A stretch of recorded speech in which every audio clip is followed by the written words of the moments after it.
नमस्कार, स्वागत है आपका। आप देख रहे हैं राजस्थान कवरेज और मैं हूं आपके साथ अभिषेक तिवारी। और जो इस समय हमारे साथ मौजूद हैं वो सिख कल्याण बोर्ड राजस्थान के उपाध्यक्ष हैं। साथ में उन्हें सवाई माधोपुर का प्रभारी भी बनाया हुआ है विधानसभा चुनाव के लिए। लेकिन आज राजस्थान में विधानसभा चुनाव है, राजस्थान के जनता के मन की बात जान रहे हैं। 200 ग्राउंड रिपोर्टर्स हमारे ये जान रहे हैं कि भाई राजस्थान के जनता के मन में चल क्या रहा है। तो जो एसी के कमरों में बैठ करके तैयार करते हैं खाका जमीनी धरातल पर रहने वाले लोगों के लिए, वो खाका कैसा होता है, उसका धरातल पर असर होता भी है या नहीं, उन सभी मुद्दों पर बातचीत करने के लिए पूरे राजस्थान के चुनाव की क्या स्थिति है, इस पर बात करने के लिए हमारे साथ मौजूद हैं सिख कल्याण बोर्ड के उपाध्यक्ष हरपाल सिंह जी राणा। सर, पहले तो बहुत बहुत स्वागत है आपका। सर धन्यवाद, बहुत बहुत। राजस्थान में सब जगह घूम रहे हैं, अभी क्या स्थिति देख रहे हैं, आकलन क्या कहते हैं आप? अशोक गहलोत साहब ने मिशन 156 दिया है और उनके ही मिशन 156 के अंतर्गत राजस्थान में सरकार बनने जा रही है। उन्हीं के नेतृत्व में फिर से आदरणीय मुख्यमंत्री जी परचम लहराएंगे और 156 सीटें फिर से राजस्थान में आएंगी कांग्रेस पार्टी की। 156 सीटों का आप दावा कर रहे हैं, आधार क्या है? क्योंकि राजस्थान में तो एक रिवाज है, 5 साल कांग्रेस आती है, 5 साल भाजपा।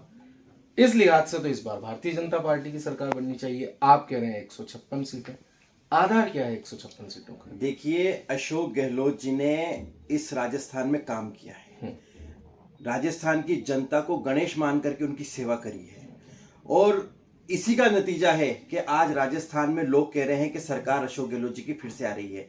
नहीं तो हर बार आप समझते हैं कि हर बार, ये आपने खुद ने कहा कि सरकार चेंज होती है, लेकिन इस बार मैं आपसे पूछता हूं, आपसे दावा करना चाहता हूं कि आप श्योरिटी कह सकते हैं कि राजस्थान में सरकार रिपीट हो रही है कि नहीं हो रही, या चेंज हो रही है कि नहीं हो रही? आप भी नहीं बता सकते। ये उन्हीं की योजनाओं का नतीजा है कि आज राजस्थान में फिर से सरकार बनने जा रही है। कोई व्यक्ति आज ये नहीं कह सकता कि एक तरफा कोई दूसरी सरकार आ रही हो, लेकिन कांग्रेस के लिए प्रत्येक व्यक्ति, आप ग्राउंड पे चले जाइए, प्रत्येक व्यक्ति यही कह रहा है कि अशोक गहलोत जी ने काम किया है और उन्हीं के नेतृत्व में सरकार फिर से आ रही है। आप ग्राउंड पे जाने की बात कर रहे हैं, मैं दिन भर ग्राउंड पर ही रहता हूँ और ग्राउंड पर लोग कहते हैं और खुले मन से कहते हैं कि इस बार हम भाजपा को लाना चाहते हैं। यकीनन ग्राउंड पे ये स्थिति भी है कि अशोक गहलोत सरकार की जो योजनाएं हैं वो बिल्कुल तारीफ के काबिल है और ये कई बार भाजपा के नेता भी कहते हैं।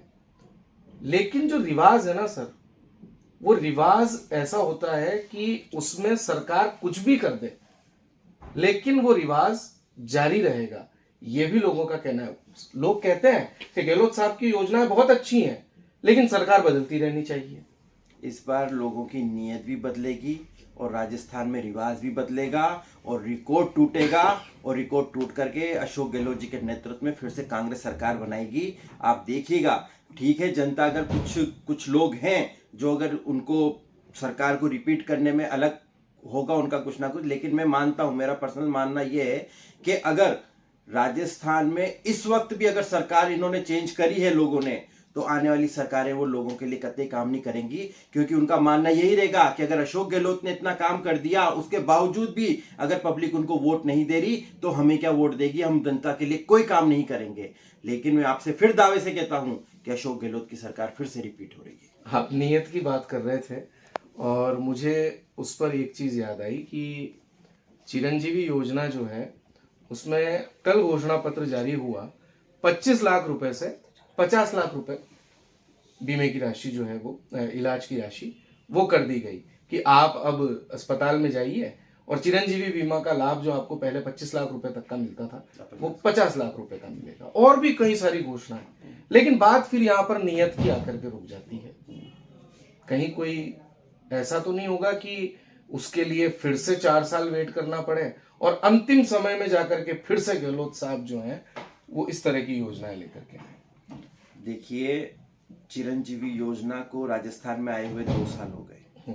2 से 2.5 साल पहले तो इस तरीके की कोई योजना नहीं थी, लेकिन कोरोना काल के बाद जब माननीय गहलोत साहब ने देखा कि एक कोरोना काल में आदमी बीमार हुआ, उनको इलाज नहीं मिला या उन लोगों को पैसे की बहुत ज़्यादा शॉर्टेज थी, उसको देखते हुए आदरणीय गहलोत साहब ने चिरंजीवी योजना लॉन्च करी। लॉन्च करने के बाद जब इसका धरातल पर अच्छा मैसेज गया, लोगों को इसका फायदा हुआ, गरीब तबके को, मिडिल क्लास को जब इसका फायदा होना शुरू हुआ तो आदरणीय गहलोत साहब ने इसको बढ़ा करके 25 लाख और आज 50 लाख। ये एक बहुत बड़ी उपलब्धि है। अगर किसी आम व्यक्ति को, गरीब व्यक्ति को, जनरल कास्ट को अगर मेडिकल की सुविधा उपलब्ध हो जाती है ना, उससे बड़ा इसके लिए ज़िंदगी में इससे बड़ी कोई चीज़ नहीं रहती। मेरे सामने का एक उदाहरण है, मेरे खास मिलने वाले जिनकी शॉप पर एक गरीब व्यक्ति काम करता था, उनके बच्ची पैदा हुई थी 8 साल बाद, और बच्ची जब पैदा हुई तो उसके दिल में छेद था। आप यकीन मानिएगा, जब दिल में उसका छेद था तो वो मेरे पास लेकर के आए कि साहब इसकी मदद करानी है। मैंने उसका तुरंत प्रभाव से चिरंजीवी में रजिस्ट्रेशन करवाया। रजिस्ट्रेशन करवा करके उस बच्ची का 2.5 महीने बाद जब ऑपरेशन हुआ तो 12.5 लाख रुपए उसके लगे, और उस व्यक्ति ने मुझे धन्यवाद दिया। मैंने कहा धन्यवाद मुझे नहीं, माननीय अशोक गहलोत साहब को दो। उसने कहा साहब मैं जिंदगी भर मर जाऊंगा लेकिन अशोक गहलोत को वोट दूंगा, अशोक गहलोत के बिना मैं कहीं नहीं जाऊंगा। कितनी बड़ी उपलब्धि है। जिनके 8 साल बाद बच्ची हुई है, उनके लिए वो बच्ची बेटा भी है और बेटी भी है, एक भगवान का रूप है। उस बच्ची को माननीय अशोक गहलोत साहब ने बचाया, उनकी योजना ने बचाया। तो अगर ऐसे व्यक्ति को इलाज मिल रहा है तो वो क्यों नहीं वोट करेगा गहलोत साहब को? वो क्यों नहीं वोट करेगा अशोक गहलोत को या कांग्रेस पार्टी को? धरातल पे काम हुए हैं और लोगों को फायदा मिला है। दुर्घटना बीमा, 10 लाख रुपए का दुर्घटना बीमा हर किसी को मिल रहा है, अगर किसी ने कराया हुआ हो तो। क्या नहीं मिल रहा है इस योजना में? मैंने खुद ने अपने किसी एक मिलने वाले के थ्रू, कोई आया था मेरे पास, उसको मैंने स्कूटी योजना दिलाई। विकलांग थे, उनको स्कूटी हमने दिलवाई। अशोक गहलोत की हम उपलब्धियां गिनाने लग जाएं तो शायद पूरा दिन ही कम पड़ जाएगा, इतनी योजनाएं उन्होंने दी हैं। अच्छा, उपलब्धियों का आप जिक्र कर रहे हैं तो उपलब्धियों से मुझे फिर कोटा की भी बातचीत करनी पड़ेगी, क्योंकि कोटा से ही आप हैं। तो मुझे ये बताइए कि जो धारीवाल जी के सामने इस समय चुनाव लड़ रहे हैं, वो कहते हैं कॉस्मेटिक विकास। कोटा का जो है वो धरातल पर विकास नहीं हुआ, आम आदमी का विकास नहीं हुआ, ये कॉस्मेटिक विकास हुआ है। तो जो ये कॉस्मेटिक विकास वो कहते हैं, और अभी 2 दिन पहले तो आपने देखा है कि एक बहुत बड़ी घटना कोटा में हुई है, क्या कहना चाहेंगे इस पर? देखिए, हम घूमने विदेशों में जाते हैं, किस लिए जाते हैं? वहां पर भी कॉस्मेटिक विकास हुआ है क्या? अगर हम हमारे इस कोटा जिले में विकास कर रहे हैं, उपलब्धियां ला रहे हैं, नई नई चीजें बना रहे हैं, तो उसमें दिक्कत क्या है?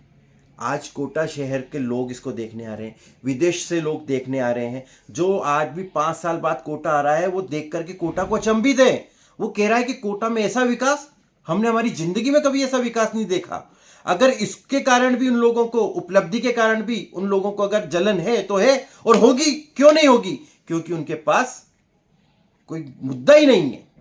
कोटा शहर में इतना विकास हुआ है, उसके अलावा उनके पास मुद्दा ही नहीं बचा। आखिर किस मुद्दे पर वो कांग्रेस को घेरेंगे? आखिर किस मुद्दे पर धारीवाल साहब को घेरेंगे? कोटा दक्षिण, कोटा दक्षिण, धारीवाल जी ने चाहे कोटा उत्तर हो चाहे कोटा दक्षिण हो, दोनों जगह विकास किया है। अनंतपुरा का फ्लाईओवर देख लीजिए, अंटागढ़ चौराया देख लीजिए, यहाँ आपका घोड़े वाले बाबा चौराया देख लीजिए, कोटा दक्षिण में आती हैं ये सारी चीजें। सीएडी सर्किल देख लीजिए आप, सिटी पार्क देख लीजिए आप। इतनी अच्छी योजनाएं कांग्रेस ने लाकर दी हैं, इतना अच्छा विकास किया है। पर्यटक आएंगे, घूमने आएंगे, रोजगार बढ़ेगा, अवसर मिलेंगे लोगों को। उसके बावजूद भी अगर आपको जलन ईर्ष्या है तो फिर आपका कोई कुछ नहीं कर सकता। नहीं, उद्योग, बात जलन ईर्ष्या की नहीं है। उद्योग एक बार बंद करना। आपने दक्षिण की बात की, अनंतपुरा फ्लाईओवर का विकास बता दिया, सब कुछ है। राखी गौतम भी चुनाव हारी हुई है पिछला, और नईमुद्दीन गुड्डू तो पिछले 2-3 चुनाव हारे हुए ही हैं। तो ये हारे हुए प्रत्याशियों को टिकट देकर के आप क्या समझते हैं कि अगर इस तरह से चुनाव हुआ और इस बार वो जीत गए, मान लीजिए यहाँ की 2-3 सीटें जीत भी गए, तो राजस्थान में पुनः सरकार स्थापित हो पाएगी? देखिए, हमारी पार्टी ने जितने भी टिकट दिए हैं, सारी टिकट सर्वे के आधार पर दिए हैं। सर्वे से ग्राउंड रिपोर्ट इन्होंने ली है। कौन 5 साल एक्टिव रहा है, किसने जनता के बीच में काम किया है, जनता की मदद करी है, उसी के आधार पर पार्टी ने डिसीजन लिए हैं और पुनः राखी गौतम जी को और नईमुद्दीन गुड्डू जी को टिकट दिया है। आप सर्वे की बात कर रहे हैं तो पिछले 3 चुनाव, 2 बार तो नईमुद्दीन गुड्डू जी हारे और 1 बार गुलनाज जी जो उनकी वाइफ है वो वहाँ से चुनाव हारी। और इस बार कांग्रेस के कद्दावर नेता रहे पंकज मेहता वहां से टिकट मांग रहे थे, उनका टिकट काट दिया गया। और भी कई ऐसे प्रत्याशी थे, उम्मीदवार थे, जैसे शिवराज गुंजल हो गए, जो ग्राउंड पर काफी समय से मेहनत कर रहे थे। तो मतलब आप ये कह रहे हैं कि सर्वे में उनका नाम नहीं था? देखिए, मैंने ये नहीं कहा सर्वे में उनका नाम था या नहीं था। मैंने कहा आपसे कि ये लोग टॉप पर थे, और जिसका सर्वे के आधार पर ही हमारे हाईकमान ने सबको टिकट दिया है। और मुझे पूरी उम्मीद है कि इस बार ये सब जीत करके आएंगे और पुनः सरकार को मजबूत करेंगे। सरकार की मजबूती तो हम तब समझ सकते हैं जब उसमें बाकी जितने नेता हैं उनका भी कंट्रीब्यूशन हो। पिछली बार की जो सरकार थी उसमें चाहे सीपी जोशी हो, चाहे अशोक गहलोत हो, और एक तीसरा बड़ा नाम जो उस समय प्रदेशाध्यक्ष थे, जिन्होंने 4 से 4.5 साल धरातल पर मेहनत की, सचिन पायलट। आपने अशोक गहलोत की योजनाएं तो बताई हैं, अशोक गहलोत का कार्य बताया, उनकी कार्यशैली बताई है, उनके जितनी भी योजनाएं उनका जिक्र किया है, लेकिन सचिन पायलट का आपने जिक्र नहीं किया। तो क्या सचिन पायलट इस बार जो ये पूरी फिल्म है इससे बाहर है, या अंत में फटा पोस्टर निकला हीरो, ऐसा कुछ होगा? नहीं, देखिए, मैं आपको एक बात बताना चाहता हूँ कि सचिन पायलट जी हमारी पार्टी के युवा और कद्दावर नेता हैं, और ये बात बिल्कुल डेफिनेटली सच है कि वो हमारे स्टार प्रचारक भी हैं। आज कई युवा उनको फॉलो भी करते हैं। और रही बात, उन्होंने अपने कार्यकाल में प्रदेश अध्यक्ष रहे हों, चाहे उप मुख्यमंत्री रहे हों, उन्होंने अपने अच्छे काम किए हैं और कई युवाओं से प्रभावित भी हैं। आने वाले समय पर जो भी डिसीजन होगा, पार्टी स्तर पर जो भी डिसीजन होगा, वो पार्टी नेतृत्व तय करेगा। लेकिन सचिन पायलट जी हमारे स्टार प्रचारक हैं और हमारी पार्टी के कद्दावर नेता हैं। उनका पूरा मान सम्मान है हर जगह, और लोग करते भी हैं और लोग उनको पसंद भी करते हैं। अच्छा, प्रदेश की राजनीति से निकल करके एक बार फिर से कोटा के लेवल पर आते हैं, और कोटा की राजनीति इस बार राष्ट्रीय स्तर पर चर्चा का विषय बनी। क्यों बनी? क्योंकि जब पहली सूची आई तो ये माना जा रहा था कि कोटा उत्तर से शांति धारीवाल जी का टिकट पहली सूची में आ जाएगा। पहली सूची में नहीं आया। दूसरी सूची में जब टिकट नहीं आया तो यहां पर एक फुसफुसाहट चालू हुई कि साहब दिल्ली में जो आला कमान है उनके बीच में सहमति नहीं बनी धारीवाल जी के नाम पर। और यहां तक सुनने में आया कि जो आला कमान है, यूपीए की चेयरपर्सन सोनिया गांधी जी ने उन्हें भ्रष्ट कहा उस समय, और उसके बाद फिर से उन्हें टिकट दे दिया गया। तो इसमें कहीं कोई साठगांठ वाली बात है, या आपको लगता है कि टिकट चलिए दे दिया गया तो अब धरातल पर उन्हें वो फायदा मिल पाएगा, या वो जो छवि विकास पुरुष की थी वो छवि कामयाब हो पाएगी? देखिए, ये जो आप बता रहे हैं कि भाई सोनिया गांधी जी द्वारा भ्रष्ट कहा गया, और ये मैं सब समझता हूँ कि ये सब मीडिया की उपज है। ऐसी कोई बात ना तो सोनिया गांधी जी द्वारा कही गई और ना ही राहुल गांधी जी द्वारा की गई। अगर कही गई होती तो वो उनको टिकट ही नहीं देते। और रही बात टिकट की, तो टिकट मिलना धारीवाल जी को तय था। उन्होंने इतना विकास किया है, और विकास उनके अलावा कोटा उत्तर में कोई था ही नहीं जिसको टिकट दिया जा सके। कोटा उत्तर में तो कोटा उत्तर में विकास के आधार पर, ग्राउंड रिपोर्ट के आधार पर, लोगों के आधार पर पार्टी ने टिकट दिया है। पार्टी ने लोगों की बात रखी, उसी आधार पर चुनाव लड़ रहे धारीवाल जी। अच्छा, आपने कहा कि कोटा उत्तर का विकास उन्होंने किया है। 2 दिन पहले हमने संदीप शर्मा जी से बात की, जो दक्षिण के विधायक हैं, तो उनका ये आरोप है कि कोटा उत्तर का तो विकास हुआ है, लेकिन समूचे कोटा का पैसा कोटा उत्तर में लगा दिया गया, दक्षिण विकास से अछूता रह गया। संदीप शर्मा जी अगर अपने आप चश्मा उतार करके देखेंगे तो उनको विकास नज़र जरूर आएगा। शायद उनको सिटी पार्क नज़र नहीं आ रहा, शायद उनको अनंतपुरा का फ्लाईओवर नज़र नहीं आ रहा, शायद उनको अपना घोड़े वाले बाबा चौराया नज़र नहीं आ रहा, शायद उनको सीएडी सर्किल नज़र नहीं आ रहा। तो वो चश्मा उतारेंगे ना तो उनको विकास जरूर दिखेगा। शायद उनका विकास सीमित है पार्कों में छोटी छोटी बेंचें बनाने तक, बस पार्कों में वाटर कूलर लगाने तक, उनका विकास यहीं तक सीमित है। 5 सालों में ना संदीप शर्मा जी ने कुछ किया है, उसके पहले भी अगर हम चले जाएं तो उससे पहले भी कुछ नहीं किया। मैं कहना चाहता हूं माननीय सांसद महोदय से, सांसद महोदय हमारे स्पीकर भी हैं, वो चाहते तो कोटा में विकास की गंगा बहा देते, लेकिन मैं खुद देख रहा हूँ उन्होंने आज दिन तक एक ईंट नहीं लगवाई। राष्ट्रीय स्तर पर इतने बड़े नेता होते हुए आप अपने कोटा का विकास नहीं कर पाए। राष्ट्रीय स्तर पर आप इतनी बड़ी उपलब्धि होते हुए आपने किसी मंत्री को ये नहीं कहा कि आप एयरपोर्ट यहाँ बनाइए, मुझे 6 महीने में एयरपोर्ट चाहिए, मुझे 4 महीने में एयरपोर्ट चाहिए। आपने दमदारी से कहीं अपनी बात ही नहीं रखी। आज कोटा एयरपोर्ट की फाइल केंद्र में अटकी हुई है। राजस्थान सरकार ने कोटा एयरपोर्ट को तुरंत प्रभाव से जमीन आवंटित कर दी। उस जमीन के पैसे भी जितने जमा थे वो सारे करा दिए। फॉरेस्ट में भी जितनी जमीन आ रही थी उसके भी पैसे उन्होंने और जमा करा के और लैंड फॉर लैंड भी कर दी। आज केंद्र में फॉरेस्ट में अटकी हुई है, तो माननीय सांसद महोदय ने क्या किया? क्या एक बार भी उन्होंने इसको हल करवाने की कोशिश करी? क्या एक बार भी सांसद महोदय ने कहा कि मेरे को किसी भी हालत में ये 2 महीने में, 3 महीने में, 4 महीने में ये फाइल कंप्लीट चाहिए? आज उन्हीं की वजह से ये पूरा एयरपोर्ट अटका हुआ है। मुझे याद है उनके 2 चुनाव पहले के लफ्ज, उन्होंने कहा था कि मैं सांसद बनते ही यहाँ कोटा शहर में सबसे पहला काम एयरपोर्ट लाने का करूंगा। एक चुनाव और लड़ लिया, दूसरा और लड़ लिया। कहा था बिरला जी ने मैं बिरला एयरलाइंस चालू कर दूंगा, कहां गई बिरला एयरलाइंस? आज उनके वादे खोखले साबित नजर आ रहे हैं। उन्होंने लोकसभा स्पीकर होते हुए भी यहां पर एक ईंट नहीं लगाई, एक काम नहीं किया। आखिर किस आधार पर ये लोग वोट मांगते हैं? सिर्फ हिंदू मुसलमान, मंदिर मस्जिद? इससे हमारे देश का विकास नहीं होगा। आज हमारे देश का युवा पढ़ा लिखा है, नौजवान है, उसको विकास चाहिए, उसको अपने परिवार की सहूलियत चाहिए, अपने परिवार को सहूलियत, उनको पालना, बच्चों को पढ़ाना, अपना घर चलाना, ये आज एक आम आदमी की सबसे बड़ी जिम्मेदारी है। आज मंदिर मस्जिद से किसको क्या मिल रहा है? हिंदू मुसलमान से किसको क्या मिल रहा है? किसी का कोई लेना देना नहीं है इन चीजों से। आज इन लोगों ने सिर्फ ये भ्रम फैला करके रख दिया। आज देख लीजिए इनके जो भी बातें आएंगी, कल मोदी जी भी आए, सिर्फ उन्होंने हिंदू मुसलमान, मंदिर मस्जिद, इसके अलावा कोई बात नहीं की। विकास की बात आप लोग कब करोगे? कब विकास लेकर के आओगे? कोटा शहर में धारीवाल जी ने और कांग्रेस पार्टी ने इतना विकास कर दिया और आपको सांप लौट रहे हैं आपकी सीने पर। इस विकास को आप कॉस्मेटिक कह रहे हो। आप एक ईंट तो लगाते, एक ईंट लगा करके आप बताते थोड़ी जनता को कि हमने ये विकास किया है।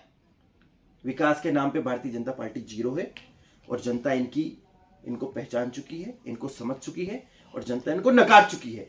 आने वाले चुनाव में मैं फिर से अपनी पहली बात रिपीट करने जा रहा हूं, कांग्रेस 156 सीटों के साथ प्रदेश में सरकार बना रही है। 156 सीटों के साथ प्रदेश में सरकार बनाएगी कांग्रेस, ये हरपाल सिंह जी का दावा है। और हरपाल सिंह जी से बातचीत करके हम भविष्य के कांग्रेस के एक फायर ब्रांड नेता की भूमिका यहाँ पर देख रहे हैं। जिम्मेदारी का जिक्र आपने किया, सरकार बनती है अगर कांग्रेस की, तो आप अपनी जिम्मेदारी कहाँ देखते हैं? देखिए, जिम्मेदारी तो हमें सरकार, पार्टी जो भी जिम्मेदारी देगी, हम उस जिम्मेदारी को बखूबी निभाएंगे। और जिम्मेदारी आदमी खुद अपने स्तर पर अपने लिए, अपने लोगों के लिए निभाता है। मुझे याद है माननीय अशोक गहलोत जी से हमने निवेदन किया था पुष्कर गुरुद्वारे में विकास के लिए। 2.5 करोड़ रुपए उन्होंने उस गुरुद्वारे में लिए, सैंक्शन किए, और आज वहां पर इतना काम करवाया है, ये अशोक गहलोत जी करवा सकते हैं। राजस्थान के गुरुद्वारे, 6 गुरुद्वारे ऐसे हैं जहां पर उन्होंने उनको पर्यटक स्थल बना करके 1.25 करोड़ रुपए वहां पर लगाया। ये काम अशोक गहलोत जी कर सकते हैं। ये सिर्फ बात गुरुद्वारों की नहीं है, मंदिरों में भी उन्होंने पैसा लगाया। मैं परसों सांगोद में गया था भानु प्रताप सिंह के चुनाव में। वहां पर एक गांव पड़ता है, उस गांव में एक बहुत पुराना मंदिर था, करीब 500 साल पुराना मंदिर। उस मंदिर के लिए अशोक गहलोत साहब ने 80 लाख रुपए सैंक्शन करके रख रखे हैं। 80 लाख रुपए सैंक्शन। आप यकीन मानना कि ये चुनाव खत्म होते उस मंदिर का जीर्णोद्धार शुरू होगा, उस मंदिर का काम शुरू होगा। तो ये क्या हम जनता को दिखाने के लिए थोड़ा ना कर रहे हैं हम ये सारी चीजें? हमारा मन है, हम विकास चाहते हैं, चाहे हिंदू का हो, मुसलमान का हो, सिख का, ईसाई का हो। देश के लोगों का विकास चाहते हैं, जातिवाद का विकास नहीं चाहते। जातिवाद के आधार पर देश को हम बांटना नहीं चाहते। हम चाहते हैं विकास, सबका विकास। चलिए, बहुत बहुत धन्यवाद। और ये थे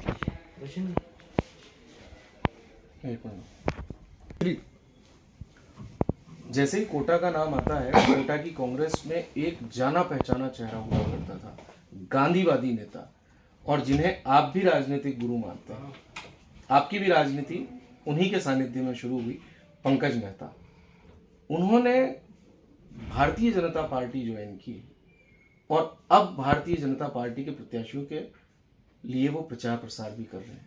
क्या मानते हैं आप, कोटा जिले की खास करके जो सीटें हैं उस पर कितना प्रभाव पड़ेगा? देखिए, मैं समझता हूँ कि पंकज जी एक बहुत ही कद्दावर नेता हैं, कांग्रेस पार्टी के रहे हैं, और हम कांग्रेस के लोग उनका बहुत ही मान सम्मान करते हैं। अब रही बात उनके जाने की, तो उन्होंने क्या डिसीजन लिया, कैसे लिया, इसके बारे में तो हम बता नहीं सकते, हमें खुद भी पता नहीं है। अब ठीक है, अब अगर उनको कांग्रेस की विचारधारा अगर नहीं समझ आई और उनको लगा कि कुछ कमी है तो उन्होंने अपना सेल्फ डिसीजन अपने स्तर पे लिया। लेकिन मैं समझता हूँ कि उनके जाने से मुझे नहीं लगता कि चुनाव में कोई इफेक्ट पड़ेगा या पार्टी में कोई नुकसान होगा। तो ये थे हरपाल सिंह राणा, जिन्होंने बेबाकी से सारे सवालों के जवाब दिए। बहुत बहुत धन्यवाद आपका। आप देखते रहिए राजस्थान कवरेज। धन्यवाद।